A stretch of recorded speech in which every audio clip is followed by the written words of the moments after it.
Hello students. Today's topic for preparation of GATE architecture examination is acoustics. Generally you can expect two questions from this topic every year. One theory based question and one numerical based question. So if it's a numerical based question, the weightage would be of 2 marks, and if it's a theory based question, it would carry 1 mark. Unless it's a MCQ, that is a multiple choice question, which would carry 2 marks.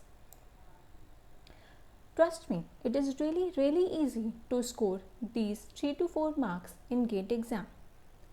By the end of this lecture series, you would be able to solve any such question.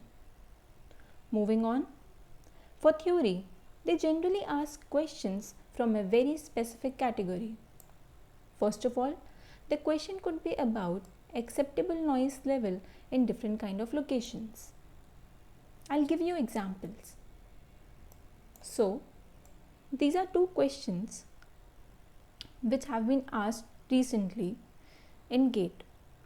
First one talks about the background noise level in hospital and apartments.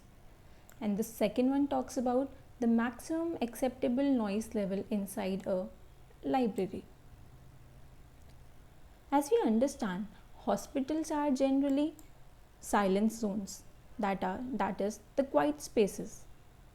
So the acceptable noise level is comparatively lesser, which is up to 20 to 30 decibels. On the other hand, library, though it also comes under the silence zone, but the acceptable noise level is comparatively higher, which is 40 to 45 decibel. The second category of question is unit of measurement. These are the two questions that have been asked previously in last 10 years on this type. The second one is an MCQ which has different terminologies or the properties of sound on one column and its unit in the second column. You have to match these properties with their respective units. Apart from this, there are chances that the question could be based on a basic concept or a definition. One such question that was asked previously is this one. So if you just know the definition of NRC, which is the noise reduction coefficient, you would be able to attempt this at one go. These kind of questions takes up just 10 seconds to attempt and save your time for numericals. So if your theory is strong and your concepts are clear, you have an edge over other students.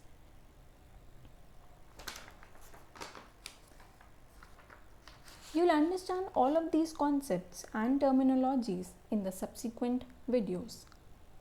Moving on, the next type of question is numerical based. These also have very specific type. Type 1 are the questions based on addition of decibel level.